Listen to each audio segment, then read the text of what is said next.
Alright, imagine with me for a minute. You are Prime Minister of the United Kingdom, David Cameron. As a member of the Conservative Party, you obviously want to keep all of your Conservative voters happy. But for whatever reason, some people in the Conservative Party are really skeptical of the European Union. There's some kind of Eurosceptics. And these Eurosceptics have been wary of the EU for ages because they're nervous that the Union will make the country less autonomous and make the UK pay them a bunch of money and allow too many migrants in, and a bunch of other dumb reasons that don't even remotely outweigh the pros of staying.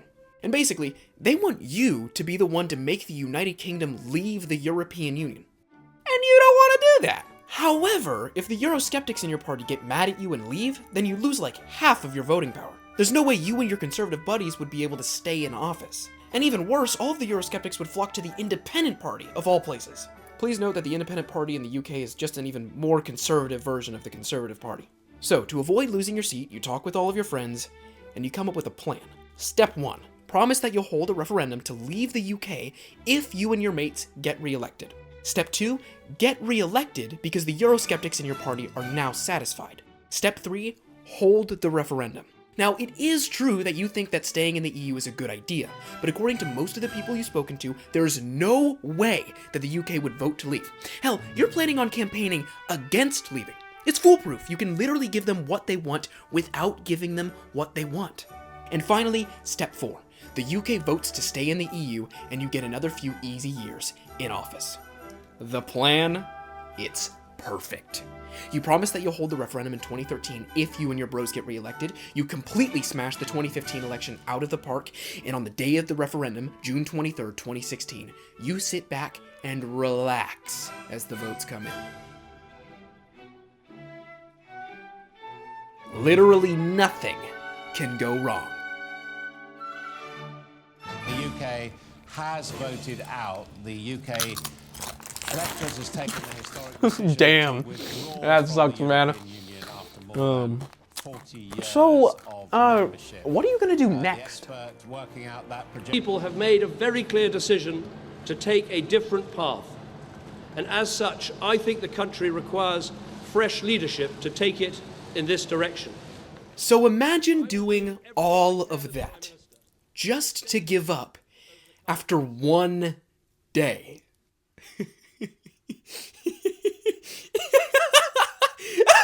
Merry Christmas, by the way.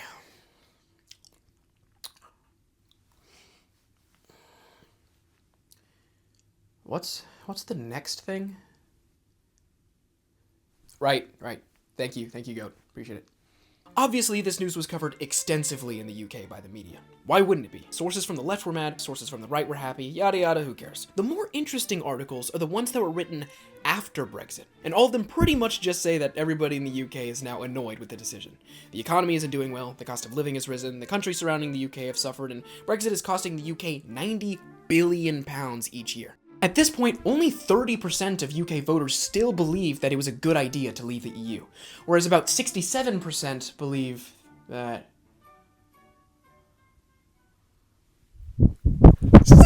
I'm just kidding, it's only 55%. But yeah, the discussion in the UK media-wise sums up to people are upset and everything sucks. It's still bad even when we go into one of the more specific sections of the UK. Northern Ireland's leaders at the time were more focused on meeting up with the other United Kingdom leaders than telling the media how they felt, but there was a very similar sentiment in their media over time as the negative effects of the vote became apparent. These articles focused on the missed opportunities that being in the EU would have given the UK, and more specifically Northern Ireland itself, because the UK had been pushing off Northern Ireland's issues for a while. It's also reported that the vote strained their security and peace and has left them in a weird place where they aren't in the Union, but they still abide by some of the Union's rules so they don't have to make an official border against the Republic of Ireland to the south. There wasn't a joke in the last paragraph, and I'm kind of nervous that you guys are going to get bored, so here's some Subway Surfers. And Family Guy funny moment?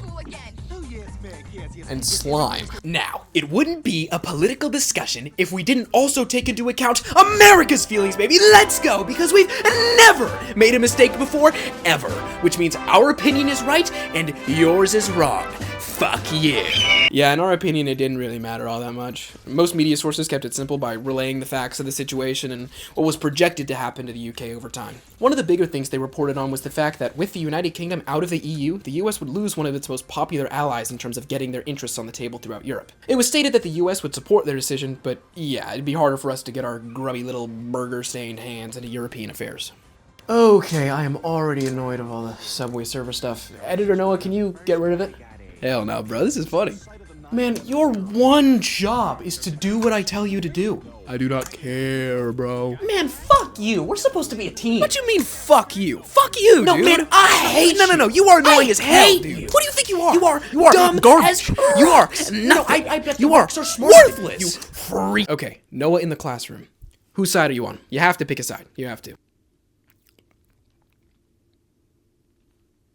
Then fuck you too then! You must be brain dead if you think that this guy is even a little— The most noticeable similarities between all of these news sources is that everybody saw it and sees it as a bad thing. It helped pretty much nobody, actively made things worse economically, and people are more upset than ever about it. The media also focused on how big this event was, considering the pretty obvious ramifications it would cause even at the start. It was definitely going to shake the world up a little and make things harder for everybody involved. The biggest difference is what information and what parts of the story were given the most emphasis. Each place puts the focus on what will affect the reader, which is why the UK as a whole focused on the negatives, why Northern Ireland focused on its borders and security, and why the United States focused on how their power would weaken throughout Europe. The United States was also more factual in its articles compared to the UK and Northern Ireland, who were both more opinionated and passionate about the ordeal. Overall, I think the key takeaways from this are that the EU is good, and the UK was wrong, and David Cameron?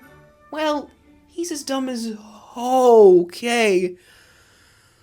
Oh man, hey, my fault, bro. I apologize. I'm sorry.